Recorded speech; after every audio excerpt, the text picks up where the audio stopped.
Hello friends, welcome to the world of knowledge Alfata classes. मैं हूं आपका दोस्त आरिश मीन। फ्रेंड्स, आज मैं आपके लिए बहुत ही खास वीडियो लेकर के आया हूं क्योंकि आज की इस वीडियो में आपको बहुत कुछ जानने और सीखने को मिलेगा।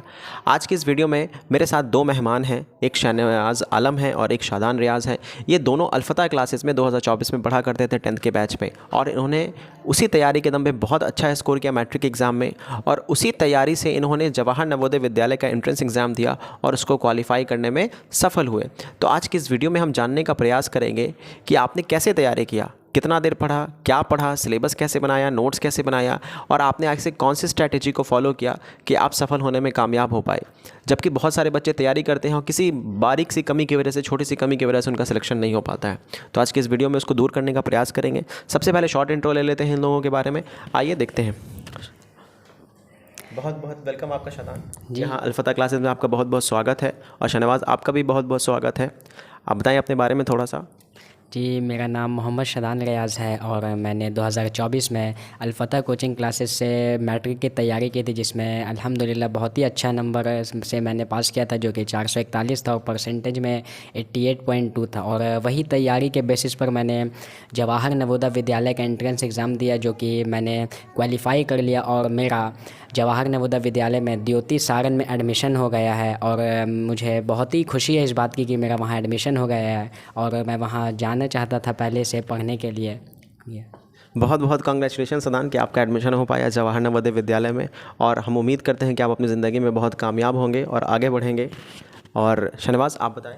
मेरा नाम शहनवाज आलम है और मैंने 2024 में अल्फता क्लासेस से मैट्रिक एग्ज़ाम दिया था, जिसमें मेरा 77.2% आया है, मतलब 386 नंबर।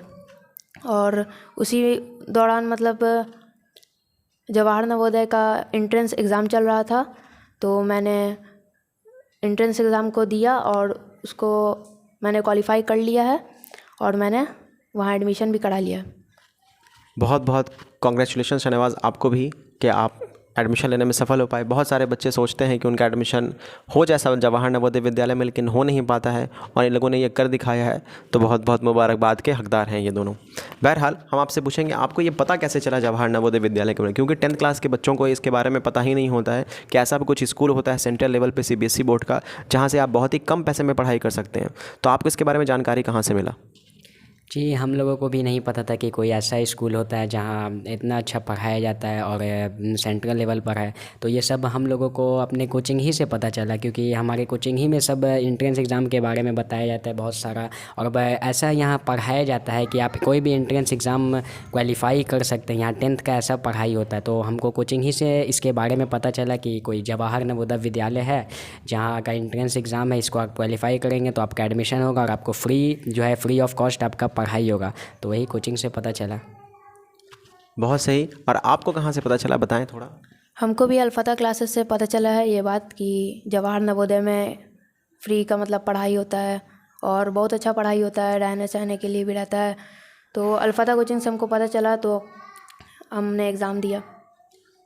सही है। बहुत सारे बच्चे पैसे के आधार पर नहीं पढ़ पाते हैं, तो उनके लिए बहुत बेहतरीन अपॉर्चुनिटी सरकार प्रोवाइड करती है, सेंट्रल गवर्नमेंट जवाहर नवोदय विद्यालय जैसे स्कूल को बना करके, जहां से बच्चे बहुत अच्छी तैयारी कर सकते हैं। क्योंकि 11 के बाद 10th के बाद जो पढ़ाई होता है वो थोड़ा कॉस्टली हो जाता है, और अगर जवाहर नवोदय विद्यालय जैसा प्लेटफॉर्म मिलता है तो आदमी अच्छे से तैयारी कर पाता है। तो इनको प्रेरणा वहाँ से मिली। आपने तैयारी कुछ अलग से किया था या 10th की तैयारी पर ही आपका सिलेक्शन हो गया? जी, मैंने तो 10th ही की तैयारी पर किया था, और कोचिंग में ऐसा तैयारी कराया जाता है कि अगर आप 10th के बाद या फिर कोई भी एंट्रेंस एग्ज़ाम अगर आप देना चाहते हैं तो आपका उतना तैयारी रहता है कि आप एंट्रेंस एग्ज़ाम निकाल सकते हैं। तो कोचिंग ही में ऐसा पढ़ाया जाता था हम लोग को, जिसके आधार पर हम लोगों ने निकाल दिया एंट्रेंस एग्ज़ाम। मतलब आपने जवाहर नवोदय विद्यालय के लिए एक्स्ट्रा कुछ भी तैयारी नहीं किया, और जो 10th के लिए पढ़ा वही आपको जवाहर नवोदय विद्यालय में। आप भी इसी बात से सहमत हैं? Yes sir.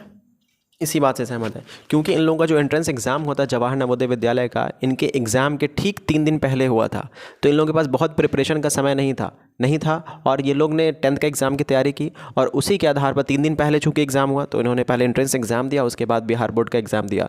तो बहुत ज़्यादा समय नहीं मिला बिहार बोर्ड का एग्ज़ाम देने, जवाहर नवोदय विद्यालय का एग्ज़ाम देने में, लेकिन तैयारी उसी के आधार पर हो गया। तो बताइए 10th का तैयारी आपने कैसे किया?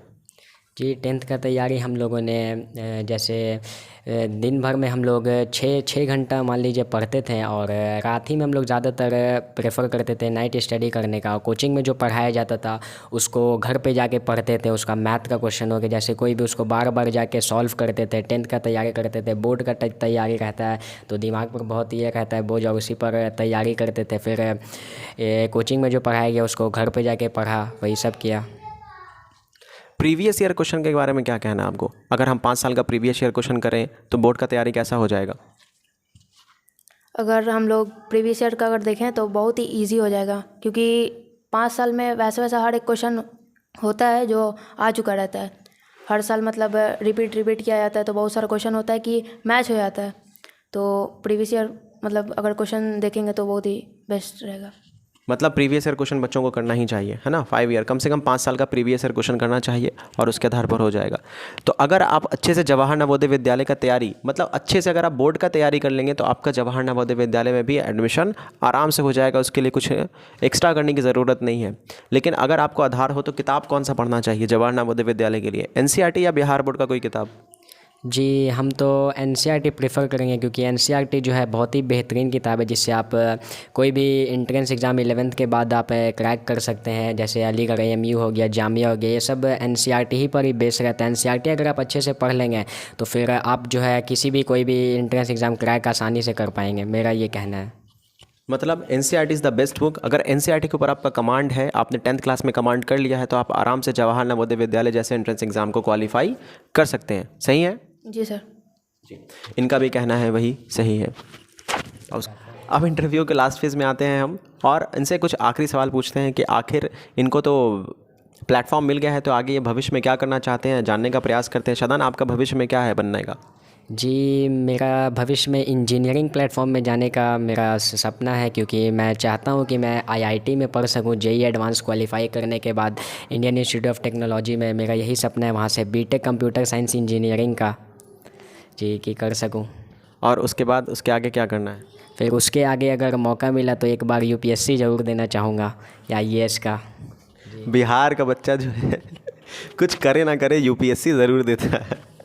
आपका क्या भविष्य में करने का इरादा? सर मेरा तो ह्यूमैनिटी में मतलब सिलेक्शन हुआ है जवाहर नवोदय विद्यालय में, तो ह्यूमैनिटी मतलब आर्ट्स, तो उसमें तो मेरा एक ही है IAS।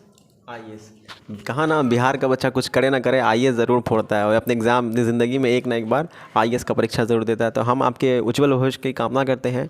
बहुत बहुत कॉन्ग्रेचुलेशंस, बहुत बहुत मुबारकबाद, बहुत बहुत आपको आपके भविष्य के लिए शुभकामनाएं। अलफतह क्लासेस आपके साथ है और रहेगा हमेशा। कभी भी ज़रूरत पड़े आप अलफतह क्लासेस का दरवाज़ा खटखटा सकते हैं। आपके साथ खड़ा है अलफतह क्लासेस। और यहाँ पे इस इंटरव्यू को हम ख़त्म करते हैं। तो आपको कैसा लगा इंटरव्यू? और आपको अगर कोई क्वेश्चन पूछना है तो आप कमेंट सेक्शन में क्वेश्चन डाल सकते हैं। वीडियो को लाइक कीजिए, अपने फ्रेंड्स के साथ शेयर कीजिए, हमारे चैनल को सब्सक्राइब कीजिए। मिलेंगे नेक्स्ट वीडियो में, तब तक के लिए ख्याल रखें, स्वस्थ रहें, मस्त रहें, पढ़ते रहें। Take care, bye bye.